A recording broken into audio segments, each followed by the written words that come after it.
So ஒவ்வொரு வருஷம் அண்ணாமலேஸ்வர தரிசனம் பண்ணிட்டு அம்மா தரிசனம் பண்ணிட்டு ஆசீஸோட ஜனங்களுக்கு சேவை செய்யறதுக்கு நான் முன்னுக்கு போயிட்டே இருக்கேன். ஸோ மறுபடி இந்த வருஷம் நேற்று கிரிவலம் சுற்றிட்டு வந்தோம்.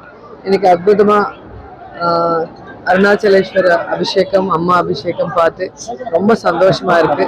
அவங்களோட பிளெஸிங்ஸ் எப்பவுமே எனக்கு இருக்கணும்.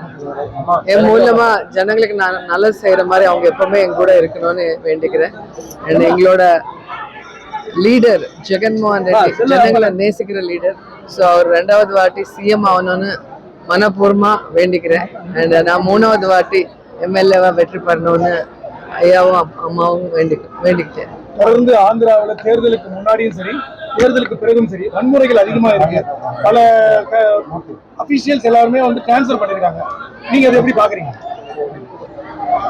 ஸோ பிஜேபி தெலுங்குதேசம் ஜனசேனா காம்பினேஷன்ல அவங்க எலெக்ஷன் வந்ததுனால சந்திரபாபு நாயுடு பிஜேபி பவரை யூஸ் பண்ணி ஈஸியை வந்து மேனேஜ் பண்ணி எப்படியெல்லாம் ஜெயிக்கிறதுக்கு பார்த்துருக்காங்களோ நீங்க பார்த்துருக்கீங்க.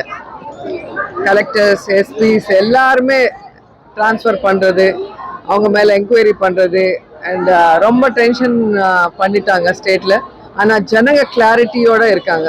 அவங்களுக்கு யார் நல்லது செஞ்சாங்களோ அந்த ஜெகன்மோகன் ரெட்டி கூட அண்ட் எங்கள் மாதிரி எம்எல்ஏ கூட ஜனங்க ஃபுல் சப்போர்ட் கொடுத்ததுனால கண்டிப்பா வெற்றி நாங்க தான்.